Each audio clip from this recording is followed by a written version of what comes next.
பேரவை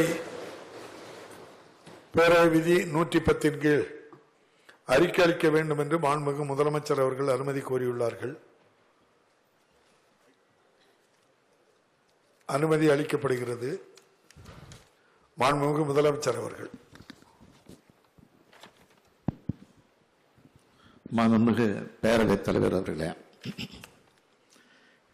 இளைஞர் நலன், இளைஞர் எதிர்காலத்தை, இளைஞர்களின் நேர்மையை எப்போதும் மனதில் வைத்து திட்டங்களை தீட்டி வருவதை திராவிட மாடல் ஆட்சியினுடைய தனித்தன்மை. இளைய சக்தியை ஆக்கப்பூர்வமாக பயன்படுத்திக் கொள்ளும் வகையில் வேலை வாய்ப்புகளை உருவாக்குவதில் மிக மிக கவனமாக செயல்பட்டு வருகிறோம். அதனை அடிப்படையாக கொண்ட அறிவிப்பைத்தான் இப்பொழுது வெளியிட விரும்புகிறேன். வளமான அரசாக, அமைதியான அரசாக தமிழ்நாடு அரசு செயல்பட்டு வருகிறது. தொழில் வளம் நிறைந்த தமிழ்நாட்டை உருவாக்கிடவும், அதன் மூலம் நமது இளைஞர்கள் வேலைவாய்ப்புகளை பெற்றிடவும் பல்வேறு திட்டங்களை தீட்டி வருகிறோம். நமது மாணவ செல்வங்களுக்கு தரமான பள்ளி கல்வியையும் உயர்கல்வியையும் அளிக்கிறோம். அத்துடன் அவர்களது வேலைவாய்ப்புகளை பெருக்கிடும் வகையில் திறன் மேம்பாட்டு பயிற்சிகளும் அளிக்கப்படுகின்றன. கல்வியின் மூலமாக ஒரு அறிவுசார் பொருளாதாரத்தை நாம் உருவாக்கி வருகிறோம். இவற்றை மனதில் கொண்டு உருவாக்கப்பட்டவைதான் புதுமை பெண், தமிழ் புதல்வன், நான் முதல்வன் போன்ற திட்டங்கள் அடுத்த தேர்தலை அல்ல, அடுத்த தலைமுறையை பற்றி சிந்திக்கும் அரசுதான் நமது திராவிட மாடல் அரசு. கழக அரசு பொறுப்பேற்றதிலிருந்து கடந்த 3 ஆண்டுகளில் தமிழ்நாடு அரசு பணியாளர் தேர்வாணையம், சீருடை பணியாளர் தேர்வு வாரியம், மருத்துவ பணியாளர் தேர்வு வாரியம், ஆசிரியர் தேர்வு வாரியம், தேர்வு முகமைகள் வாயிலாக 32,774 நபர்களுக்கு பல்வேறு அரசு துறைகளில் நேரடி பணி நியமனங்கள் வழங்கப்பட்டன. அதேபோல் உள்ளாட்சி அமைப்புகள், அரசு துறை நிறுவனங்கள் போன்ற பல்வேறு அரசு அமைப்புகளில் 32,709 இளைஞர்கள் பணி நியமனம் பெற்றனர்.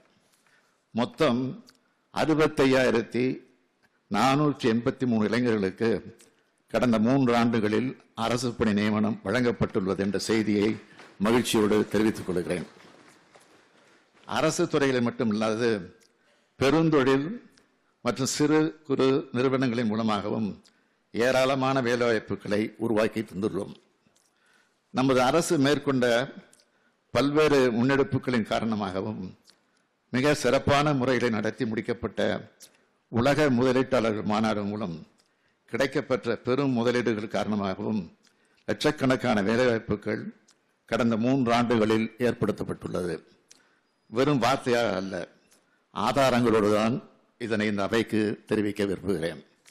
தமிழ்நாட்டில் கடந்த 3 ஆண்டுகளில் அமைப்பு சார்ந்த தனியார் துறைகளில் உருவாக்கப்பட்ட வேலைவாய்ப்புகள் குறித்த புள்ளி விவரங்கள் ஒன்றிய அரசின் தொழிலாளர் வைப்பு நிதி நிறுவனத்தின் மூலம் பெறப்பட்டது.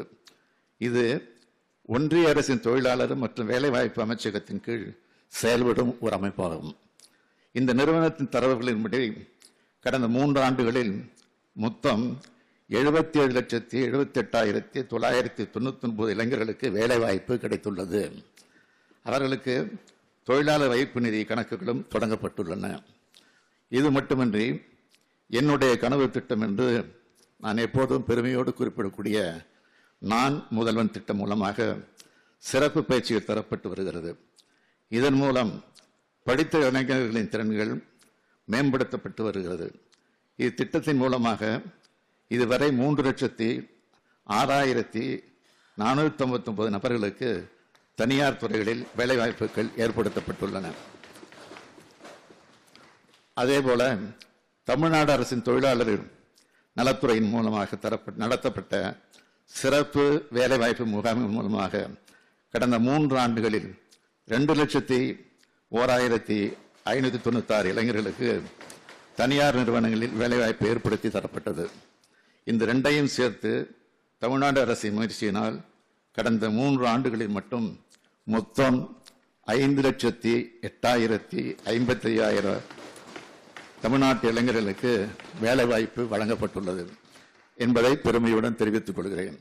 நம் இளைஞர்கள் தான் நம் பலம், அவர்கள்தான் நமது எதிர்கால வளத்திற்கு அடிப்படையானவர்கள். இதனை உணர்ந்த காரணத்தினால்தான் தமிழ்நாடு அரசு இந்த முயற்சிகளை மேற்கொண்டு வருகிறது.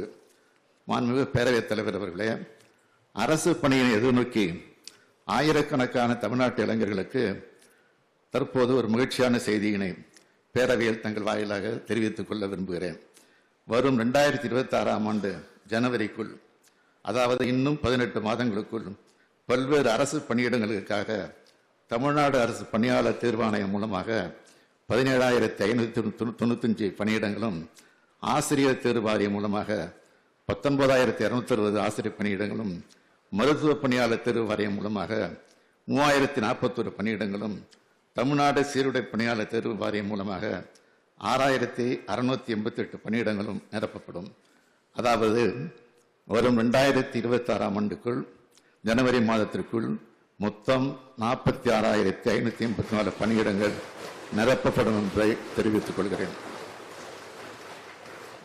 இது தவிர சமூக நலத்துறை, நகராட்சி நிர்வாகம் மற்றும் குடிநீர் வழங்கல் துறை உள்ளிட்ட முக்கிய துறைகளில் காலியாக இருக்கக்கூடிய 30,219 பணியிடங்களும் நிரப்பப்படும். இவற்றை மொத்தமாக சேர்த்து பார்க்கையில் 75,000த்திற்கு மேற்பட்ட அரசு பணியிடங்கள் வரும் 2026ஆம் ஆண்டுக்குள் ஜனவரி மாதத்திற்குள் நிரப்பப்படும் என்பதை தங்கள் வாயிலாக மகிழ்ச்சியுடன் தெரிவித்தமைகிறேன்.